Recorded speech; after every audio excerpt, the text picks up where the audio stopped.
book Successful Authors Podcast. And with me, I have a new #1 author of a book called The Prophet Returns.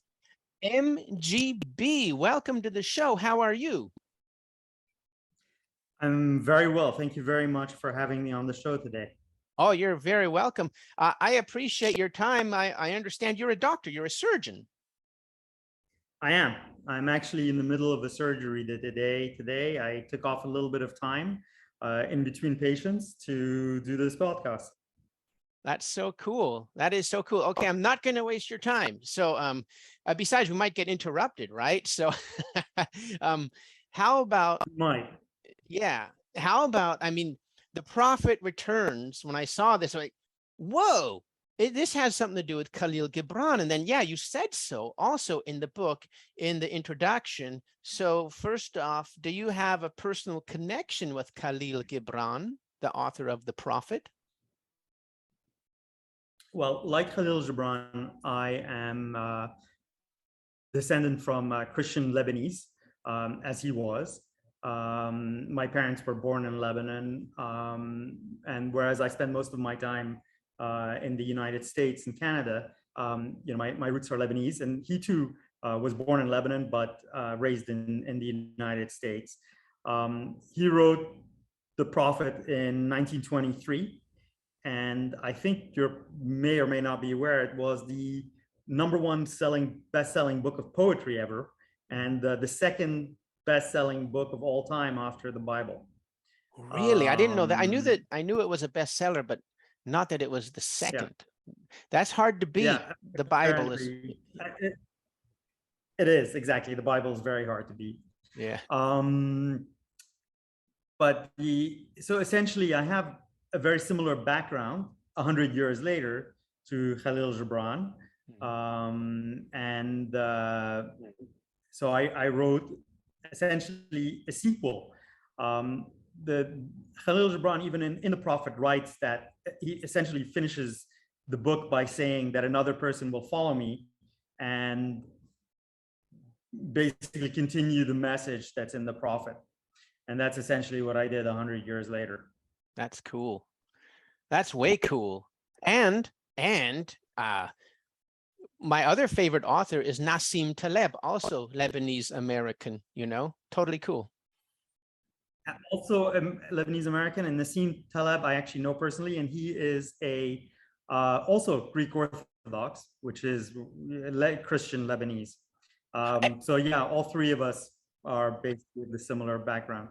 Awesome. Can you say hi to him for me? I want him on my podcast. Okay. Yeah. So he's a great guy. Awesome. I know him through a common friend. Yeah, that begs the question. Okay, do all Lebanese Americans know each other? It's Lebanese in general. The diaspora is only, let's say the country itself is only about 2 million people. And there's more than 2 million people who are of Lebanese origin living outside of Lebanon now. I would say the generation before mine, you could just say somebody's last name and they would tell you, yes, where they're from, et cetera, et cetera. So it's becoming less and less like that. But in the old days, yes, Lebanese knew of each other. Wow. Or could, point to somebody that they knew. It was much less than 6 degrees of separation, a la Kevin Bacon. It was probably 2 or 3 degrees of separation at most. Wow. Okay. So it's not a huge number of people. That's pretty cool. That's really cool. Yeah, because you just blew me away that you know Nassim Taleb. I thought he was very rare, but he's Greek Orthodox Lebanese. There's not that many of us. Cool. Well, that brings up the next question, because obviously Kahlil Gibran's book is awesome. You've motivated me to read it, and I've heard about him before, and it's been on my list for a long time. But then, so what made you write a sequel to such a good book? Yes. I'll put it this way.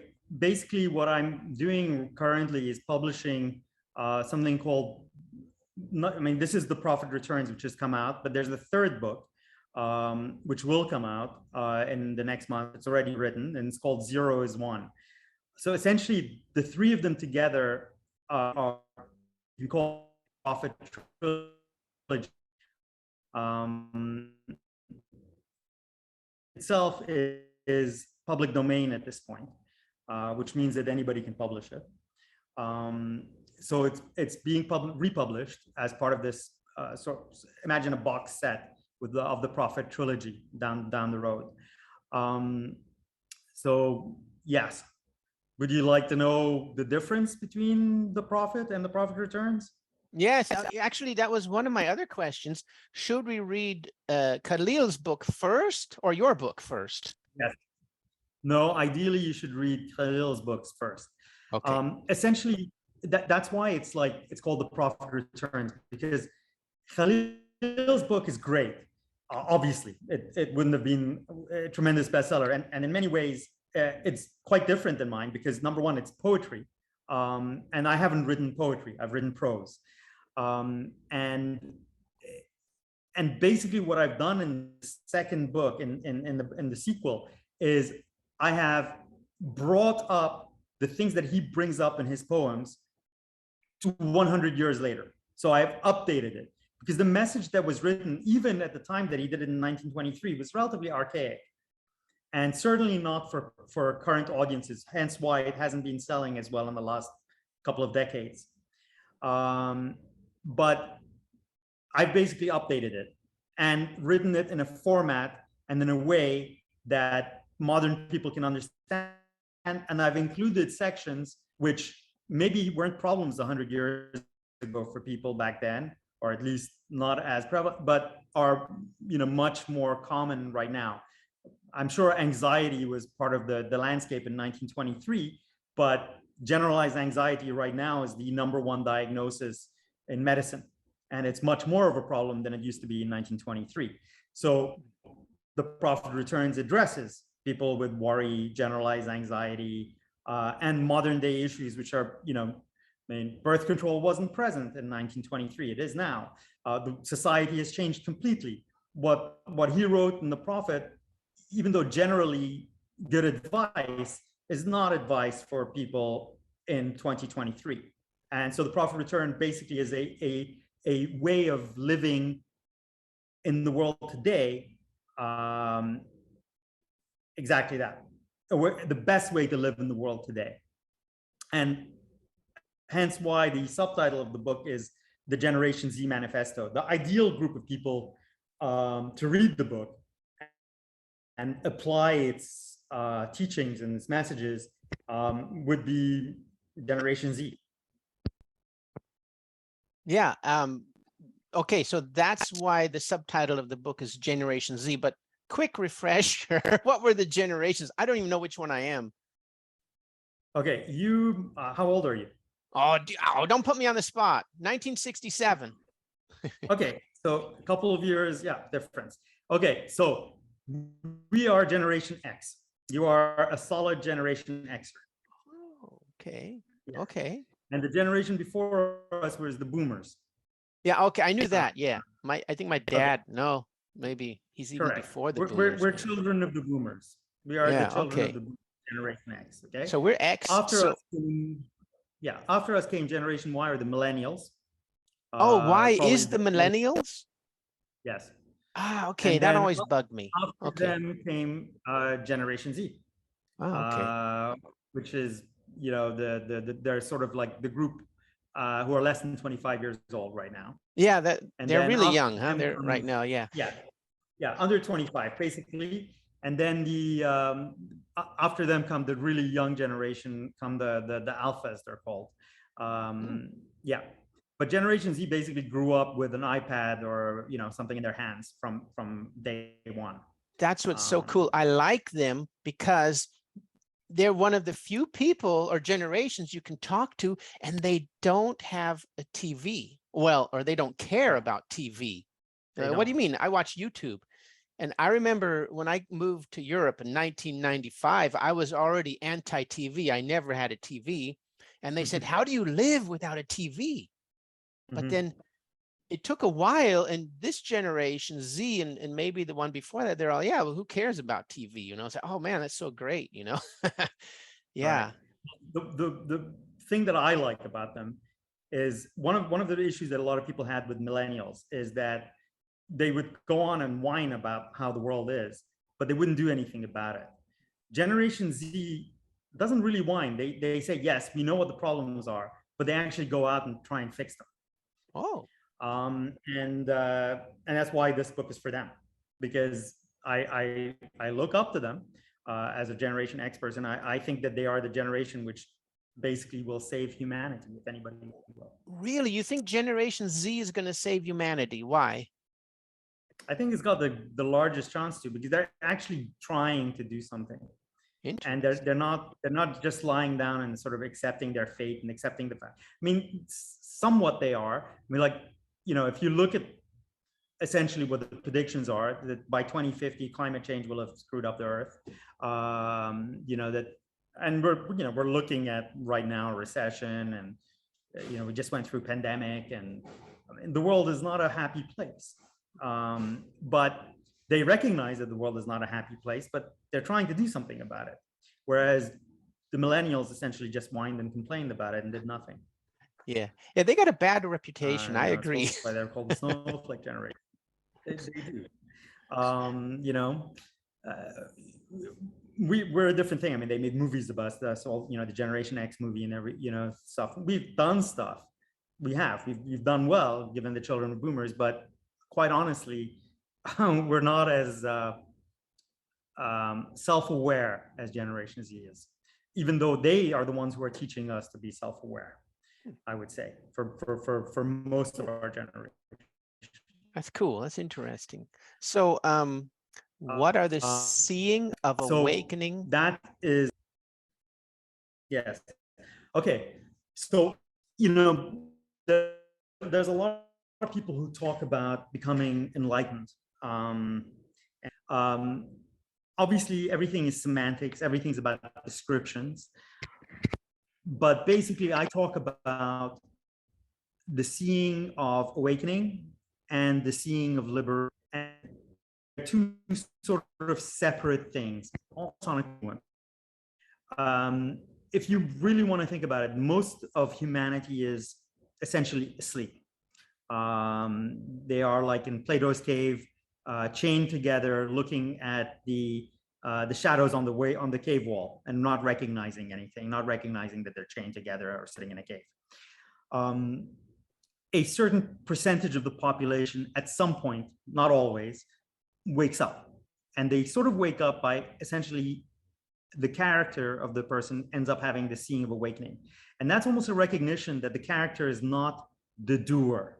The character is not the one who's acting, that there is a, if you want to call it the super consciousness behind every character, that there is, if you want to call it God, you want to call it whatever it might be, an awareness, consciousness, the unity, you can come up with 1,000 different words for what it is, but a recognition that one is not the doer, okay? And that's the seeing of awakening. And it's not uncommon. I would say it probably occurs in maybe 1 in 1,000 characters who are living at some point, okay? Often those characters all of a sudden believe that they have become enlightened or that they're awakened, because it's a very profound experience. And you can have, in Japanese, you can call it satori, you can call it a lot of things. And so there's a misconception that the seeing of awakening is ultimate enlightenment by quite often the people who have it, because it is such a profound event. And so the character MGB, who is talking right now, had the seeing of awakening probably about 14 years ago while operating, while doing surgery. Okay, somewhere in it, you know, he does sort of repeat procedures again and again and again, laser eye surgery, and somewhere around the 10,000th eye operation, there was a recognition that the fingers being witnessed through the microscope were just simply moving, and it wasn't MGB who was moving those fingers. And that's the seeing of awakening, and that became more profound and deeper as the years went by, until it sort of started to affect, you know, all of life. And, you know, MGB himself thought that he was enlightened, like, you know, most people do. But what ends up happening is for even smaller subset of people or characters, they can have what's called the seeing of liberation. And that's what's being described by the Buddha as the end of suffering. And in that seeing, there's a recognition not only that one is not the doer, but that one is not. Okay. In essence, the character is seen through. So the essential difference between the seeing of awakening versus the seeing of liberation is that in the seeing of awakening, the character is still there, even though the character thinks that, he's above it all and is enlightened. In the seeing of liberation, the character is completely seen through. So the character is no longer there. Hence why I give myself, or the character gives himself the pseudonym for writing is MGB, rather than who the character is in real life. The character, I can say it because I wrote it in the chapter, because I went through a decision of whether I wanted to become public in the book as an author, as my name, because I am a relatively prominent surgeon. I'm quite well known. And I was deciding whether to write the books anonymously, much as in the way that Ferrante wrote those great books in Italy. And in the end, I've decided that I'll sort of do pseudo-anonymously. It's going to be MGB, and I'd rather be known as MGB. But in the chapter, I say who I am, and my full name is Munir Gabriel Bashor, and I am a LASIK surgeon living in Canada most of the time, and I am also the world's most experienced LASIK surgeon. I've done over 170,000 procedures at this point. Wow. Where do So, you get all yes, that time? I had, yeah, well, I'm, as I said, literally in the middle of a surgery day with 40 patients, and I've done 30 of them so far. So once this interview finishes, I'm going to go and continue and finish the last 10. So, so in essence, basically the character of MGB had the seeing of awakening 14 years ago and the seeing of liberation approximately 4 years ago. And The Prophet Returns is about how characters ideally can best live in this world today and improve it, and how Generation Z can improve it. There's literally talk of almost any subject that you can think of, much as there is in Khalil Gibran, description of what love is, marriage, divorce, crime, punishment, taxes, anxiety, worry, almost any subject that you could want. And 0 is 1 is a description of the seeing of liberation in great detail, as well as the seeing of awakening. And profoundly, if you read both books, at the minimum, you'll almost certainly come out with the seeing of awakening at the end of it. And if not, and if the seeing of liberation occurs, it occurs. That's a question I have. How do you figure out, like, if you're just reading a book like the Bible or something, and they say, "Oh, I've been awakened." Well, have you? How do you know? Okay, so the seeing of awakening, is a recognition that you are not the doer, that the character is not the doer. The moment that you see that the character is not the doer, you're awakened, and if that persists, you're awakened. Okay, the recognition of this, the seeing of liberation is so obvious that it cannot not be. It's the character disappears. You literally see through it. Okay, there is no longer a you. There is no illusion that there is a you any longer, and suffering ceases for you. I mean, it doesn't mean that life doesn't continue. It does, and I'm still sitting doing surgery, so life continues. However, life continues without suffering. The character can sit there, literally watching his mother die, holding her hand, with unhappiness, sadness, grief, but no suffering. It's still a feeling of peace and bliss and joy underneath all of it all the time. That's the seeing of liberation. And so the awakening is easy, but one more time, the liberation. Well, how do you know you've really been to that phase? Well, as I said, the seeing of awakening is just a matter of seeing that you're not the doer, and really, really, recognizing it.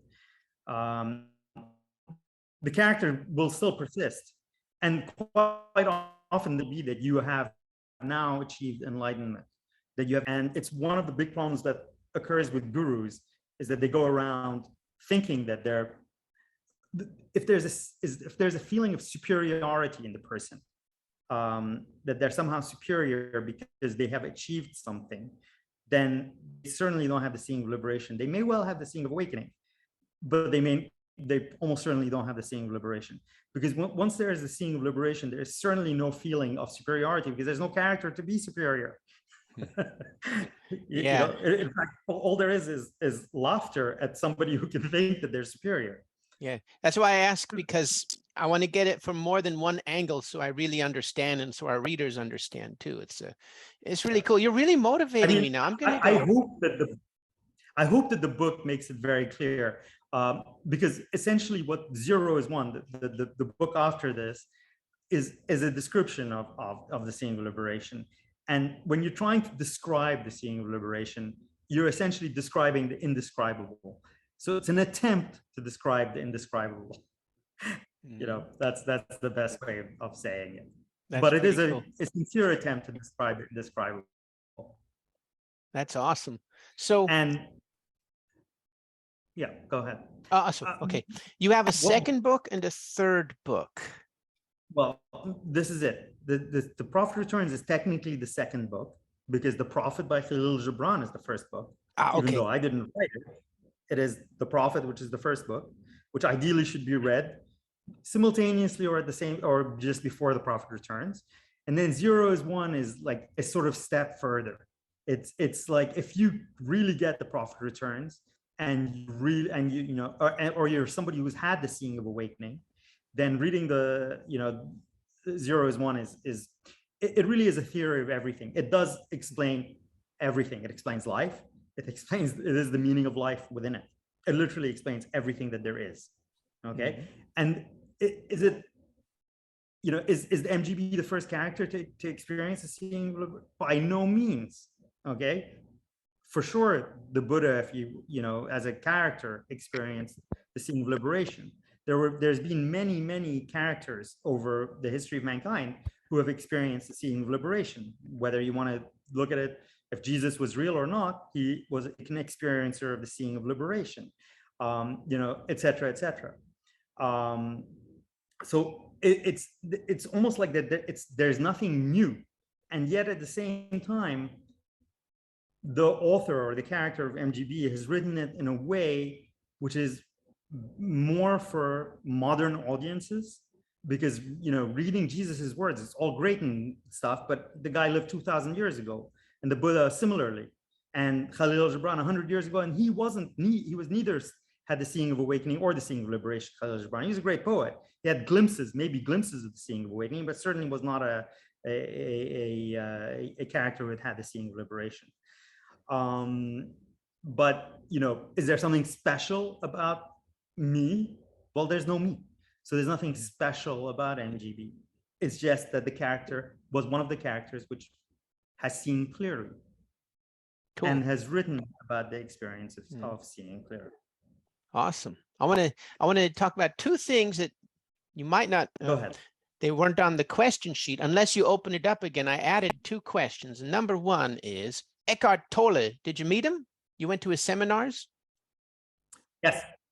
Not only did I go to seminars, I have met him also personally, and through Marianne Williamson, whom I also know, again, personally. So yeah, Eckhart is somebody who also has the seeing of liberation. He expresses it and teaches it in a different format than I have. And that's why, you know, readers of Eckhart Tolle, you know, he's great. In fact, he's probably my favorite self-help author.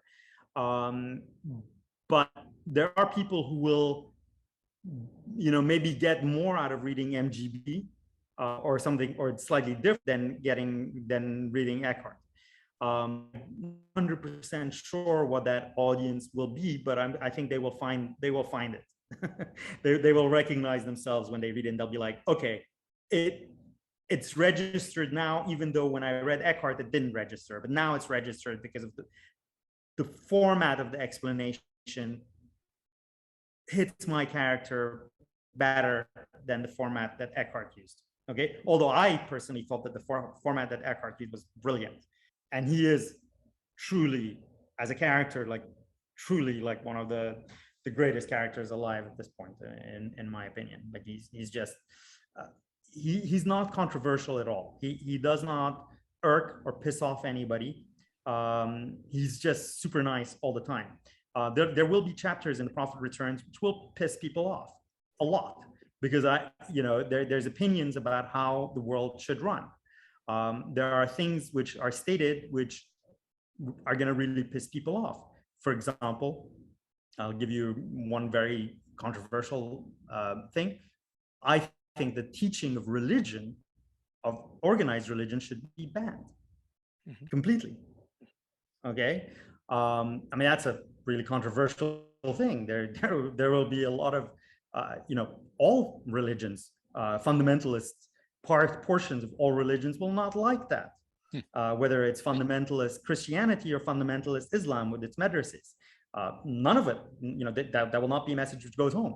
It's almost, and it's a, however, if you stop teaching organized religion and you almost outlaw it, 3 generations from now, we're going to be living in a much better world. Interesting, yeah. And so Eckhart won't come out and say stuff like that. He's far too nice and far too politically correct, and that's great.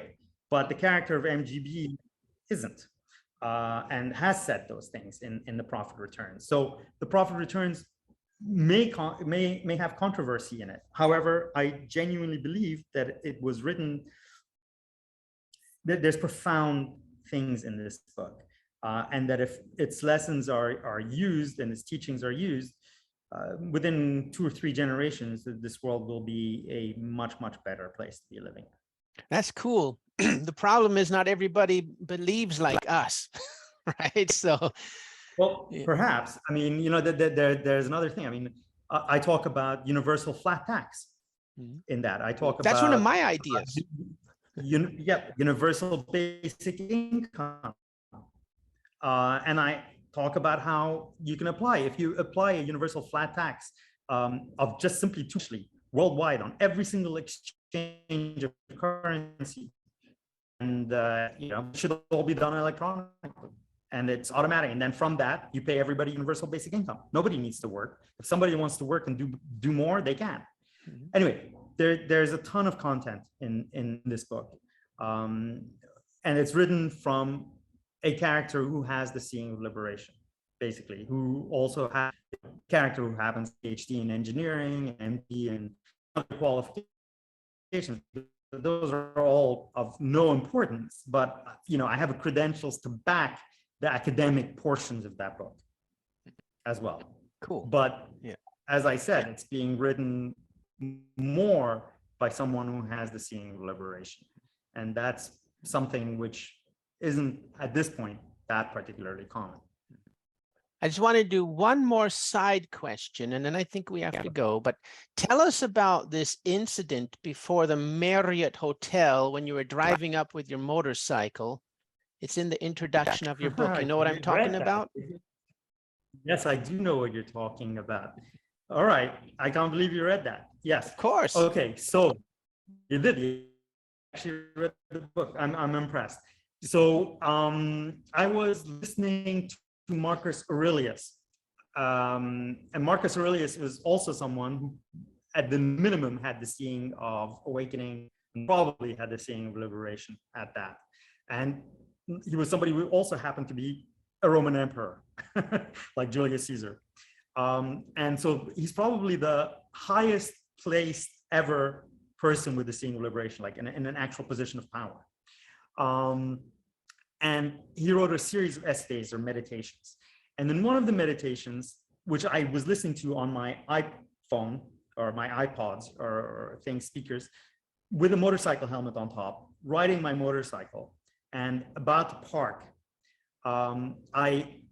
he ends this meditation by essentially saying, be aware that death is always next to you and can occur at any time. And therefore, carpe diem, essentially seize the day.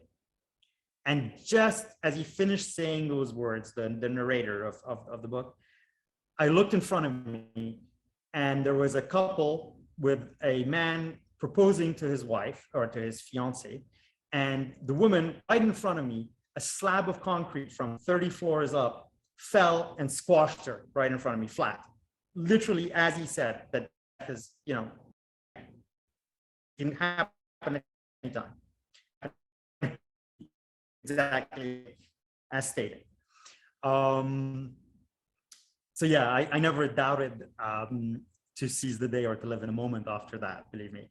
And I happened to be a doctor, so I was the first doctor on the scene, and there was nothing I could do. I mean, beyond try and help the poor man who had just literally watched his fiance get squashed in front of him. What timing? How sad and profound at the same time. Killer, terrible. Yeah, a terrible thing, but at the same time, like a definite message that will never be forgotten. So, well, MGB, it's been awesome talking to you. Where can we get your book? Where do you want to send people? Literally to Amazon for now. And also there's a link, which I think you have. If for some reason doesn't have the money to pay for it, or doesn't want the book, or just wants to read it online, they can go to medium.com and look up MGB or The Prophet Returns and MGB, or just follow the link. 0 is 1 is also actually available on there. It's been cut into chapters, so you can read the table of contents and then just go through the chapters one by one. You can just read for free online. That's awesome. You're doing like Nassim Taleb. He publishes his books like that too. Yeah. Awesome. Cool. I actually wasn't aware. Yeah, you can read his entire inserto in tiny bits on medium.com. So we can read your book on medium.com. Just search for MGB, right? Correct, on medium.com. All right. I'm going to let you get back to surgery, and we're going to have to do a follow-up interview. Yeah, anytime. You can see this is the operating room right behind me. Awesome. Cool. Okay, and there's the laser. All right. And I would love to talk to you anytime you want, Eric. Yeah, okay. We can dive deep on so many things, man. We're going to go exponential. 100%. And definitely. All right. Thank you so much for your time. Have fun in surgery. My pleasure. Thank you. We'll see you. Talk later. Bye. Bye.